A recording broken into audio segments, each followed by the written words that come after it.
Dane, it's very good to be doing this with you again. To me, this is the signal that draft season has begun. The fact that you and I are back on a podcast together. Yeah, it was good to see you in person, Robert, in Indianapolis. But yeah, now it feels like as you leave Indy, it's like, okay, information overload. A lot happened at the Combine. Now it's about, okay, how does this all play into context with the draft? All the meetings, all the conversations, all the testing data, all the notes from the positional drills. What does it all mean? And, for some of these guys, it's back to the tape. Most times it's like when you fire up Godfather 3 thinking, maybe I was too harsh. Maybe it'd be better this time. Turns out, first instinct was right. So, but that's for most of these guys. But some guys do surprise you. But yeah, now it's out of the Combine. It's all about trying to make it all make sense. And that's what we're trying to figure out here the next 6 weeks or so. Your post-combine mock, which is what we're going to talk about today, for anyone who hasn't looked at it or read about it on The Athletic, it is available to you. A lot of really interesting stuff in there. That's when it feels like things have kind of clicked into place. Things are starting to become real because after the Senior Bowl, we've had our real first long look at everybody, every single guy who is draft relevant, even if they didn't test, even if they didn't measure, even if they didn't do whatever guys aren't doing these days. This is still the moment when everyone was collected in Indy. Teams are around these players for the first time, underclassmen and seniors. There's a reason that the Combine feels like a touchstone moment in the draft process.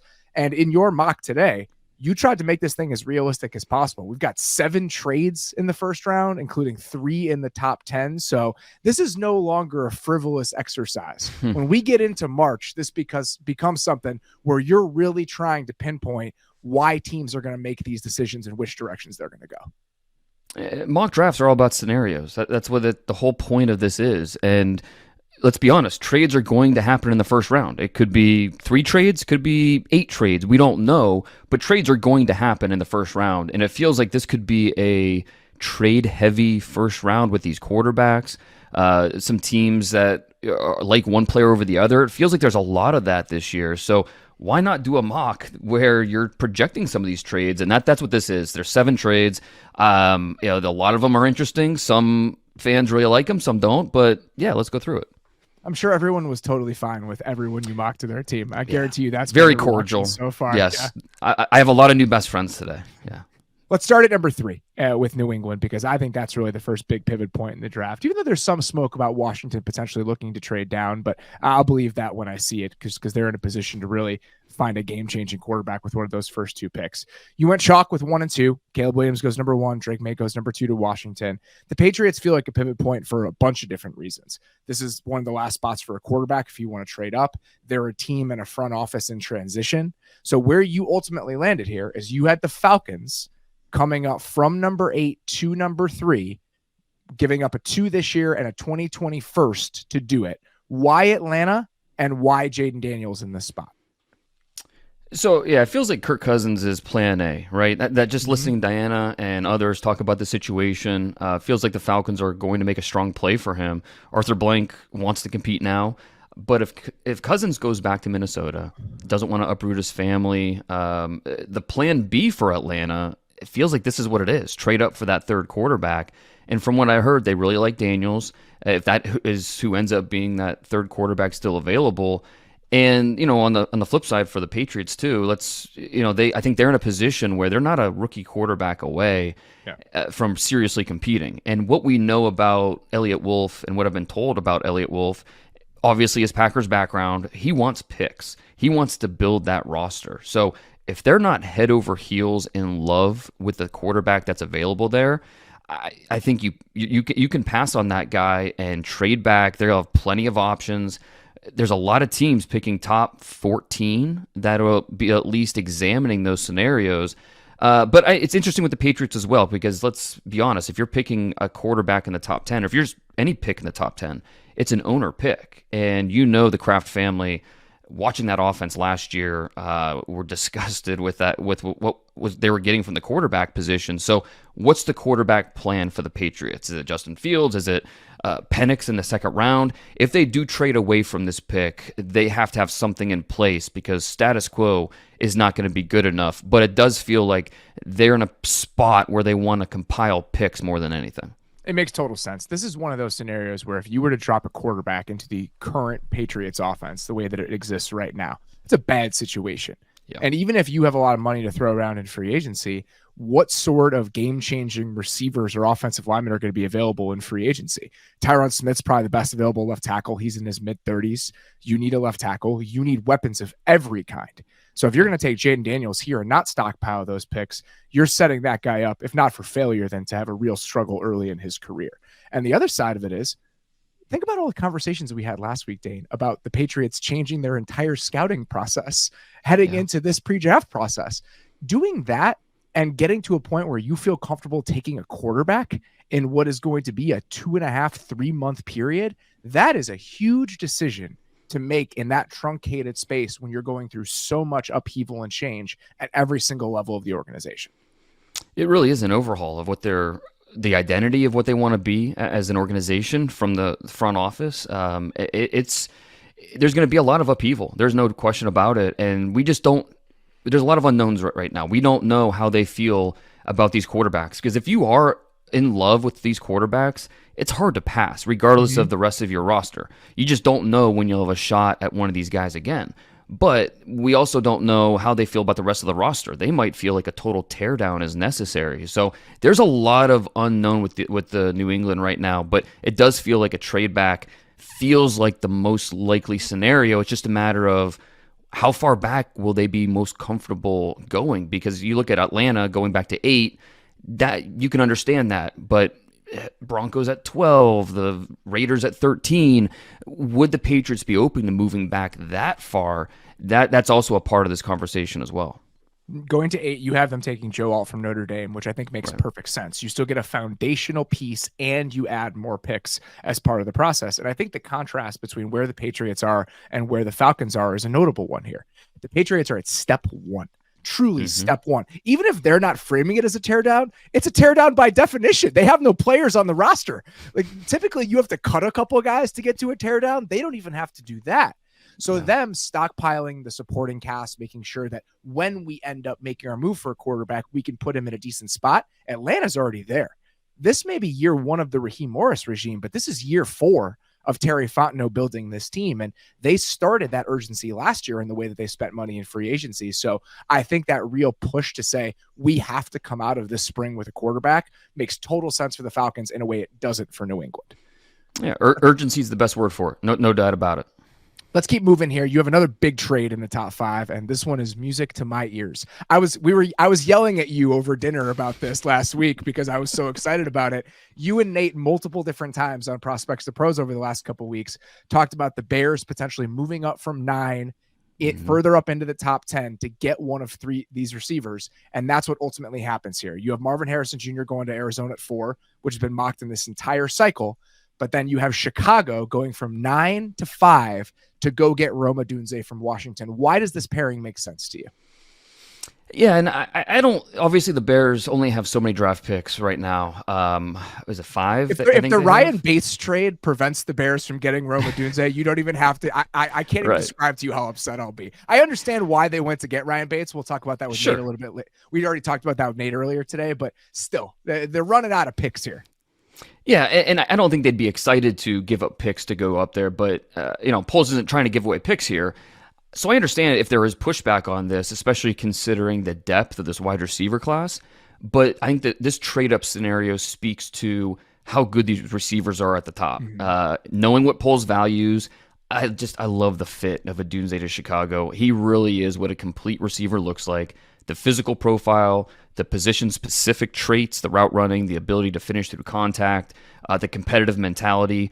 And this isn't a raw player. This is, it's not a guy like you're betting on upside. This is an NFL-ready, no batteries required, right out of the box type of guy. And look, at the Combine, talking with different teams, Odunze is the number 1 receiver for several GMs in this draft. That's I 100% believe that. And I think most teams, they have a goal to come away from any draft with 4 starters, and that's the realistic goal. This trade would leave Chicago with, I believe, 4 picks with what I laid out, and so 2 first-rounders, 2 fourth-rounders. But we also have to count the second-rounders, Montez Sweat. The 5th rounder would be Bates, and so offensive line depth. And so it's not just 4 picks. But we also have to look at it as your first 2 picks are 2 cornerstone players, the quarterback, the receiver. And, you're drafting them to be cornerstone guys of your team, your franchise moving forward. So I think regardless, Chicago would feel great about this draft if that's, regardless if the 4th rounders pan out. The first 2 guys you get, you have to feel really optimistic moving forward with those 2 guys. And there are 2 other things to keep in mind with Chicago's overall draft capital. One, they're probably going to get something for Justin Fields. Even if it's underwhelming, if it's a 3rd round pick or it's a 4th round pick, you can recoup some of the price here. The other thing to keep in mind, they have Carolina's 2nd in 2025. They still have one more piece of that haul from Carolina. So if that gets involved, do they have to dig into this year's draft capital to the same extent? So there are still picks looming out there. And getting back to that urgency word, this is a sign and a reminder that the Bears are not in a position that teams typically are in when they're drafting a quarterback number 1 overall. We're a couple pieces away here from a real, if not complete, then a fully formed offense that you can drop the number 1 pick into. There's so many aspects to this that make it a unique circumstance for a team drafting a quarterback number 1 overall. And I think the push and the feel and the motivation to go do something splashy like this because of how many pieces you've already put into place is another reminder of that. And I think it'd be interesting to see where the Bears feel like they need to move up to get one of these receivers. If it's assuming quarterback, then wide receiver at 4.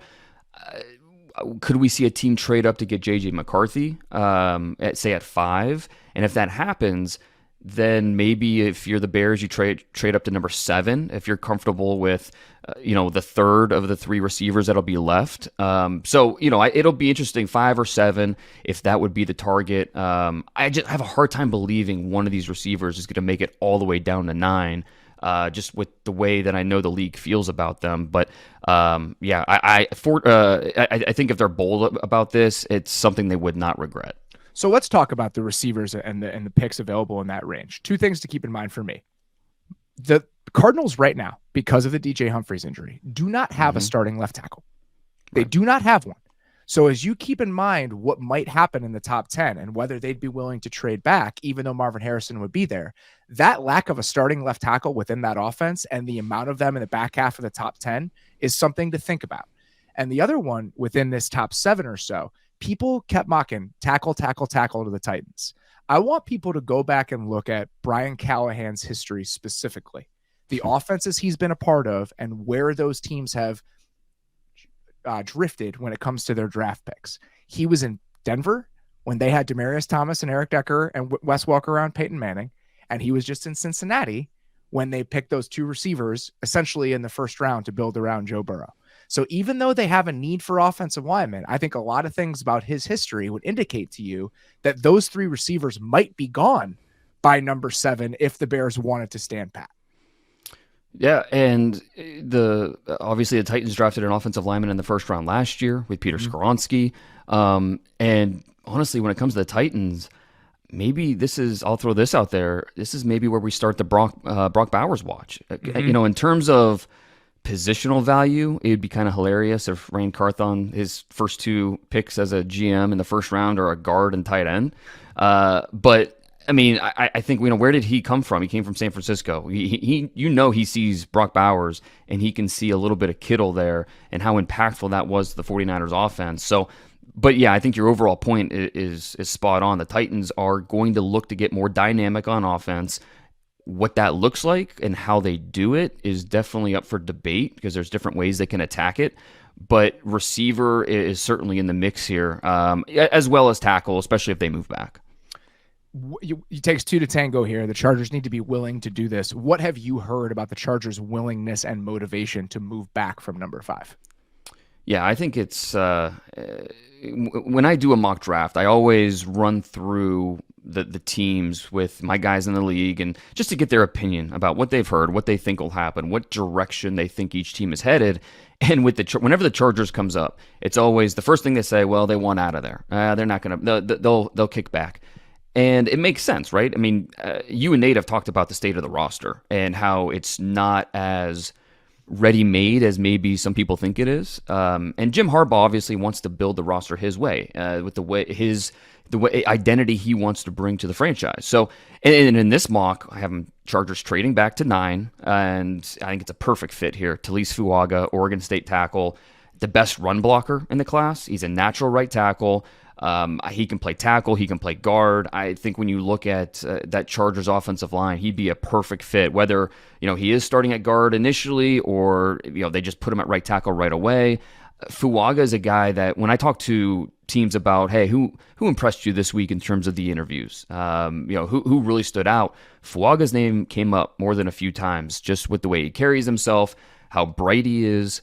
So I think he's going to be a team favorite type of guy. And if he's there at 9 and the Chargers move back, I think that'd be a perfect fit. They have Trey Pipkins there under contract for, I believe, 1 more year at right tackle. If they wanted to play him at guard and bump him out to tackle next year, that's a totally reasonable development plan. Outside of Fuaga, and I'm assuming he fits this bill for you, what other guys in maybe the top half of the first round were you surprised? Were like, I can't believe I'm putting him this high, but after the week that we just had and after all the work that I've done, this seems right.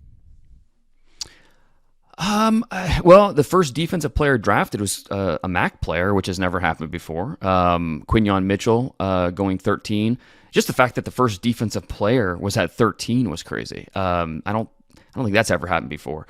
But for Quinyon Mitchell, he's just crushed every part of the process. I mean, I thought back in October, around Halloween, when I did my top 50 update, I thought I was being bold by putting him 34, 35 in my top 50. And by the end of the season, it was like, okay, no, this guy is a definite first rounder. Coming out of the Senior Bowl, it was like, okay, this guy's going somewhere in the top 20 picks. And he was expected to test well. We knew he was going to run in the 4.3s. But for him to go out there and perform the way he did on the on-field drills and everything else, the way he interviewed, Quinyon Mitchell, if he is the first defensive player drafted, I think that would certainly catch a few people by surprise. You had him going to the Raiders, who have a definite need for corner. I think that lines up for them actually very well, as all these other teams need receivers and offensive linemen. If they can get the best corner in the draft, or in your opinion, the guy we're taking the highest, that's a win for them. Quinyon Mitchell's from Toledo, by the way, and he had a really good Senior Bowl week as well, didn't he? He crushed it. I mean, he was, you can make the argument he was the best player there. You see the speed. There's no panic in his game. He's a guy that just checks every box. The last 2 years at Toledo, he had 46 total passes defended. That's insane. So elite ball skills, the physical profile, his upbringing. Our Nick Baumgartner did a great profile on him on The Athletic last week. People should read that to learn more about him. He's just overall a really quality player. Let's get back into the top 10 here. You have the Giants taking Malik Neighbors at 6, which makes total sense. Whatever weapon is available to them there, whichever of the receivers is available to them, I think you run the card up. You just need to do that at some point. Even if Evan Hill's disappointing. So much pushback from Giants fans about that not being a quarterback there. I was surprised. Well, that's the other door, right? Yeah. I mean, and if they can't trade up, do they like J.J. McCarthy enough to take him there? I mean, it wasn't that long ago they took a quarterback at number 6 that some people might have said was too early, and we're still talking about that. But J.J. McCarthy, not to totally pivot to J.J. McCarthy right now, but that's what we're going anyway. So that's the wild card. It really is, because you talk to some people around the league, and they think that he's going to go top 5. Others think it's going to be more like top 10. It's really interesting, and so I did have J.J. McCarthy going 7. I have the Vikings trading up to get him, which I think would be the perfect kind of plan for them, is to bring back Kirk Cousins, go draft J.J. McCarthy. You've got your quarterback situation set. With what we know right now in, early March, there's going to be multiple teams that are going to try and land McCarthy. You have the Vikings at 11, the Broncos at 12, Raiders 13, Saints 14. We can't rule out even like a Patriots trade back. They could be in the mix there.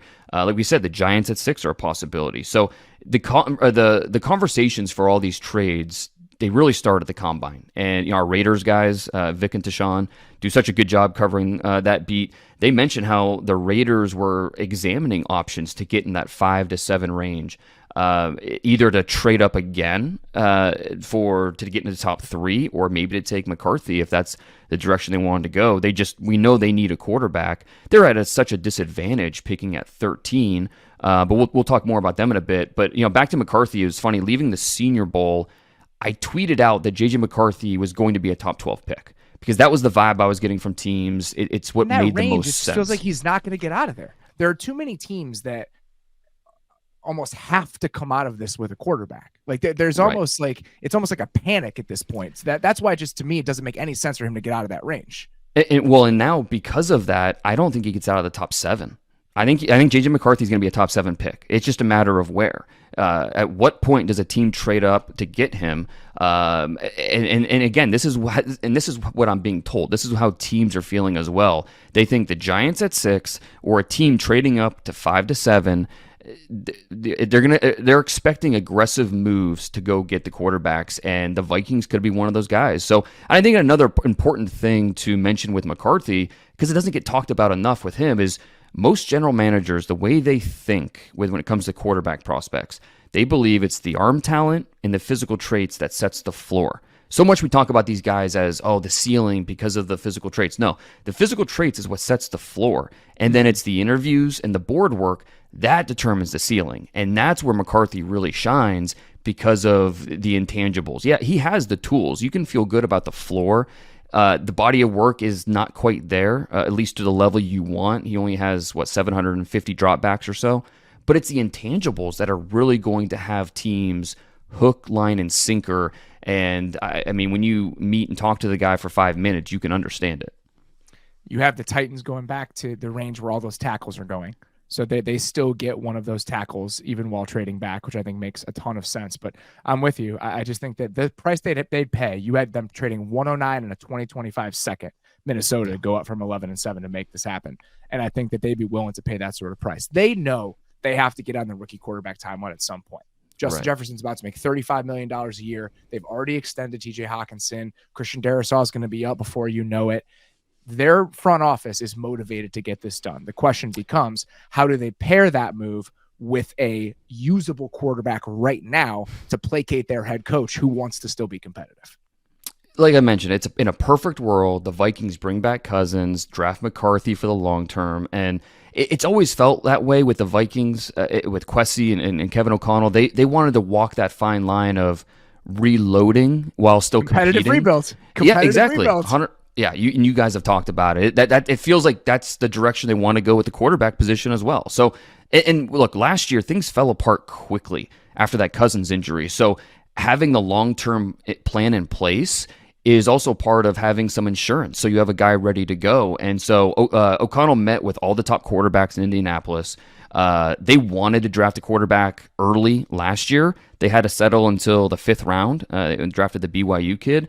So I just don't see it happening this year where they're going to have to wait and sit. They're going to be aggressive, especially if Kirk Cousins ends up going somewhere else. That might accelerate their need to go get one of these guys. I know that they're interested in doing this let's have the guy sit for a year model. I don't know if they believe that's the best path to success because we've seen it work a lot recently. Mahomes, it worked. Jordan Love, it worked. Every time a guy sits, it seems to work. Whether or not that's causal, I think is a question worth exploring. But I know they're interested in that model. Whether that includes Kirk Cousins or some other veteran stopgap quarterback, that remains to be seen based on Kirk's market.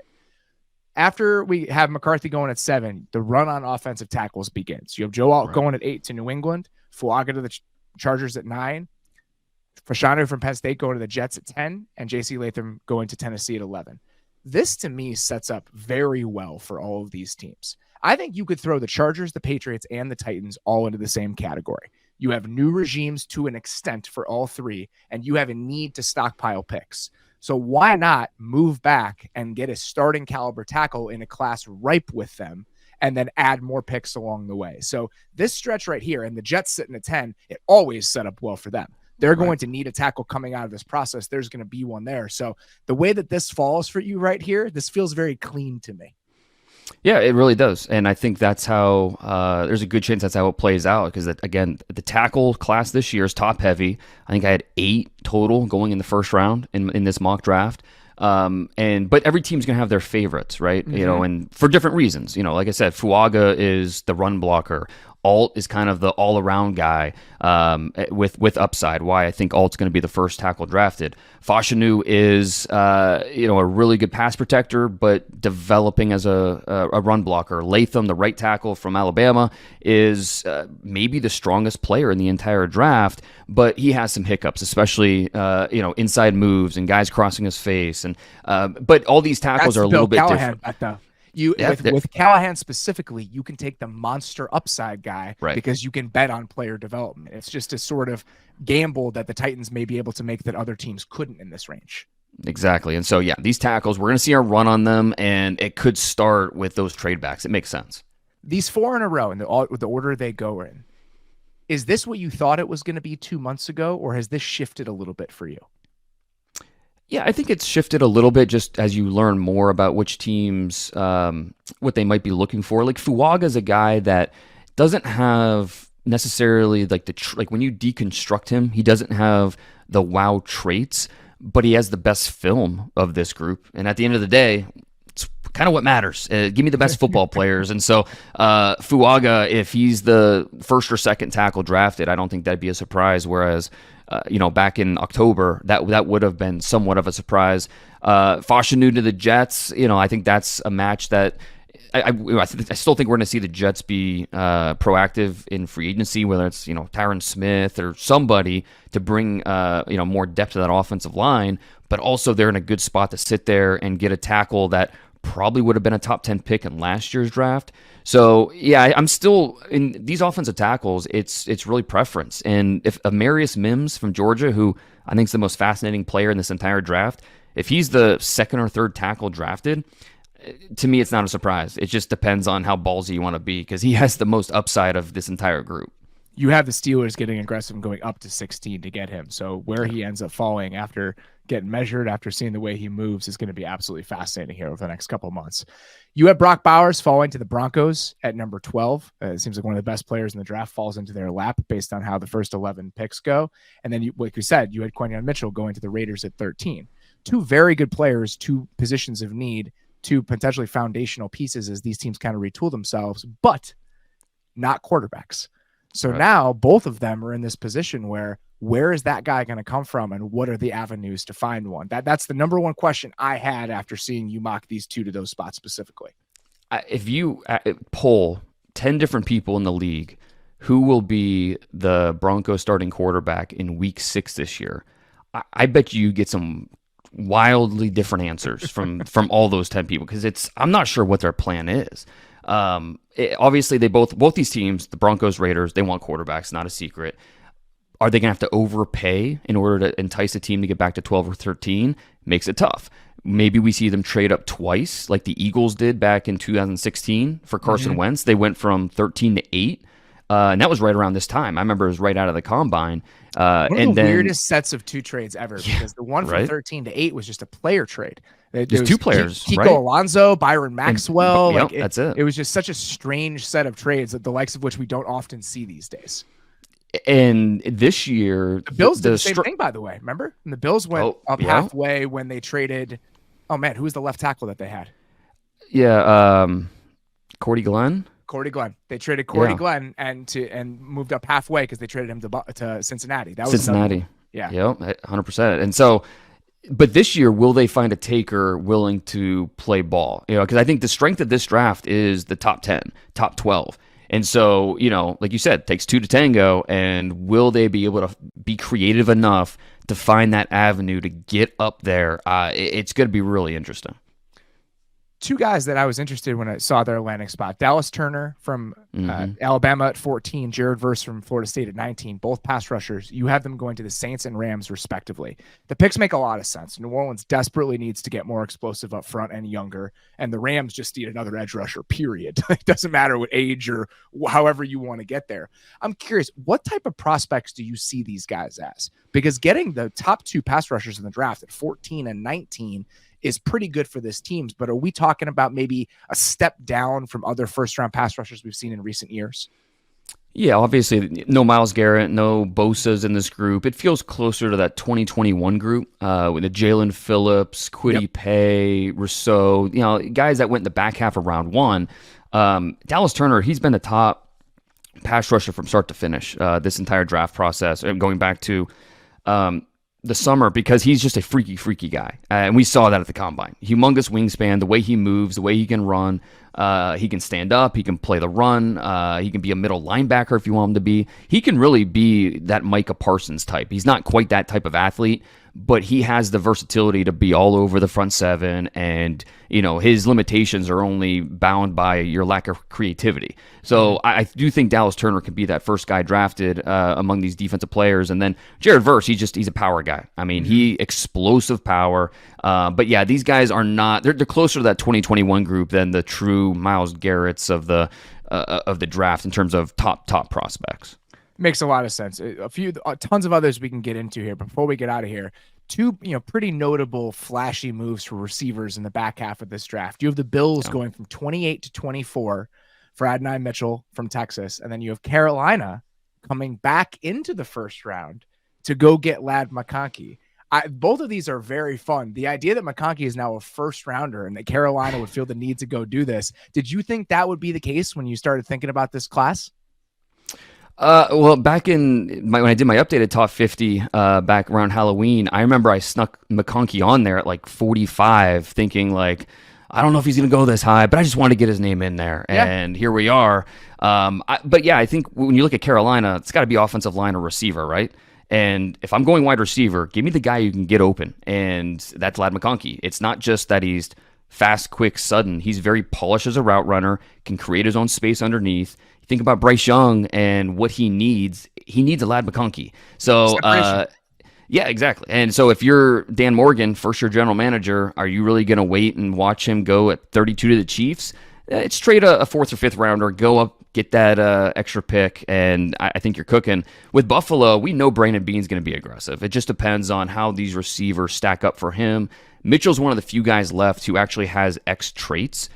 Question with him is he a culture fit there? We know Buffalo wants competitive guys. They want to figure out the way he's wired, all of that. Mitchell has the talent to be a top 15 receiver in the league. It's just a matter of, does Buffalo feel like he is a good fit? And just to throw it in there, the other receiver in this mix went to the Colts at 15 with Brian Thomas. Pittman insurance, maybe. We know he's going to be there for the short term. Not sure about the long term, but he also gives you an immediate number two. Alec Pierce, not quite what maybe they wanted. Anthony Richardson, get more talent around him. Get the 6'3", 210 guy with 4.3 speed. Better route runner than advertised. Loves to block. Yeah, I think Chris Ballard will sign up for that. I think he would as well. I'm curious whether or not they believe dropping Richardson back into the mix is enough to warrant patience with a guy like Alec Pierce. Sure. Because Gardner Minshew did not have the skill set to get the most out of the type of player that Alec Pierce is. So I don't know if they believe, all right, we're going to get more juice simply from dropping the quarterback in here. We're going to show patience with the pass catchers, because we've wanted Chris Ballard to do this for however long, and he refuses to do it with his receivers. He just refuses to budge on it. So that team, I'm just so interested in how they're approaching this offseason, period. And if they think that that's the best fit, I don't necessarily disagree. Anything else you wanted people to come away from this round? Any fits, any teams you had a hard time with? Like some odds and ends here for what you think people should leave this mock draft thinking about. Oh, I'm fascinated with the Lions are going to do after what they did in last year's first round. How many offensive linemen, more offensive linemen or receivers drafted? I think that'll be a big question mark. All right. Dane Brugler, thank you very much, sir. Very fun to be doing this again with you, and we'll be doing it again very, very soon.